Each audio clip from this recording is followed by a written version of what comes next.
আলাইকুম। আমরা আছি টাঙ্গাইল জেলা গোপালপুর উপজেলা একটি প্রত্যন্ত গ্রাম রায়পাড়াতে। এখানে ক্ষুদ্র নৃগোষ্ঠীর যারা আছেন তাদের টিউবওয়েল ছিল না।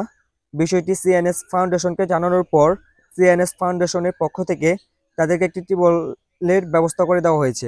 আমরা এখন ওনাদের সাথে কথা বলবো। গোষ্ঠীর লোক, আমাদের টিউবওয়েল ছিল না, আমরা নদী থেকে পানি এনে খাইছি। সিএনএস ফাউন্ডেশন থেকে একটা টিউবওয়েল পাইছি। আমাদের অনেক উপকার হয়েছে।